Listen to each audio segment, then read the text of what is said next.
Hello friends and my lovely viewers. Welcome back to the channel of Neon Safe. Today we will make the final conclusion on our Ganesh clan. Let's get started.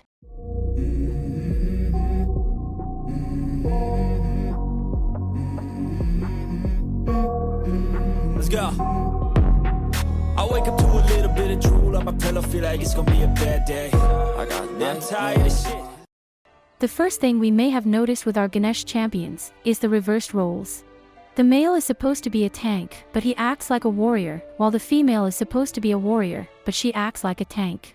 Perhaps this weird switch-up is an attempt at making the warrior role of Bloodline more useful. But it doesn't change the fact that the majority of us have barely invested anything into the warrior sections of our Guardian Stone. And this is a big problem. Why would we spend so many medals just for this one female Ganesh champion? If we had multiple amazing warriors in the game, or if we knew that Bloodline is planning on making several great warrior champions in the future, then perhaps we would feel more tempted to invest in the Guardian Stone's warrior section. But for the time being, our warriors suck, and this Ganesh female warrior may or may not be worth it either. Our male Ganesh is technically a warrior champion, and in my opinion I do not have a good impression. Our male Ganesh is supposed to be an amazing taunter, but we have champions from before who launch way better taunt effects, such as for instance female Crimson. Male Ganesh is also proving to be too slow at launching skills, and certain enemy champions can kick his ass within seconds. We may have traits to encounter his defect, such as for instance agile or any other attack speed enhancing trait, but he still lacks in battle. Additionally to his snail speed, he does not perform well against guardians, which makes him a lost cause in my opinion. We have been looking for champions who can encounter guardians for super long now, and male Ganesh is not the one for the job. So it is a bit of a bummer. But even though there are a lot of negative things surrounding him, he is able to perform decently in battle, as long as our team comp and traits are compatible. And we have to keep in mind that his performance also depends on who the opponent is. It is natural for our champions to struggle against guardians, and this applies to our male Ganesh as well. According to what we know so far, I believe we may place our male Ganesh into the B tier for both PvP and PvE. This means, our champion is average and he simply gets the job done without putting in any extra effort. I personally would not aim for this type of champion because of his tier, and because he basically acts like a warrior. Warriors have been really crappy for a long time, so I guess it makes sense why he is disappointing us in battle. But this is just my own personal opinion and thoughts about our male Ganesh. Some of us may have a different experience or a different view and opinion on this champion, and that is completely alright. Now as for our female Ganesh, she has proven to work wonderfully in PvE battles. Her skills are pretty good for this type of battle, and it shows. In my opinion she may actually reach the S tier in PvE if our team comp and traits are compatible enough. So we have a completely different experience with the female of this clan, compared to our male Ganesh. I kinda wish we could say the same for PvP battles, but unfortunately, female Ganesh have not proven to work well in PvP.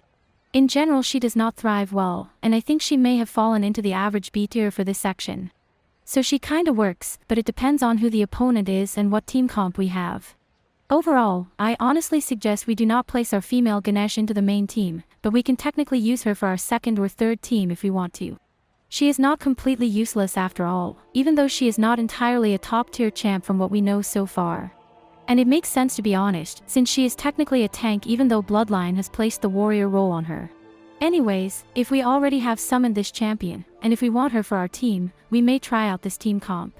By placing female Ganesh together with female Nord and female Lionstone, we are creating a field of support and sustainability. Furiko Fumi helps by buffing one of the back row allies, which increases the overall damage output. And with male Soul Keeper in our team, we can easily execute enemies and prevent them from recovering Constitution.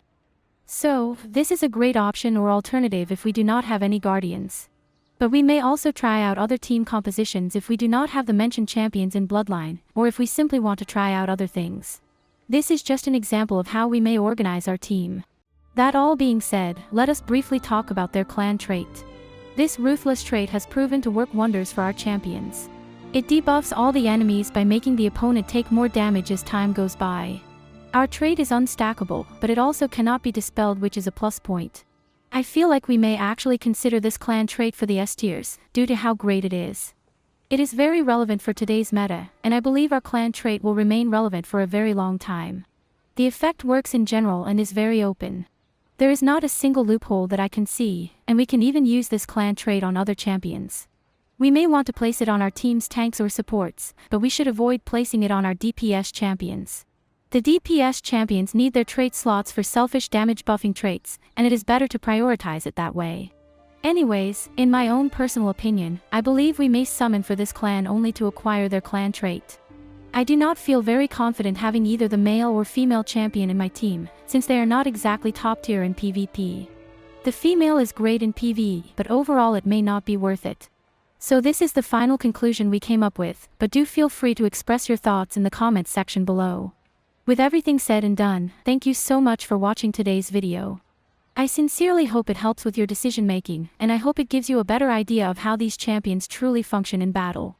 Feel free to tap on the like and subscribe button or comment below if you have any questions.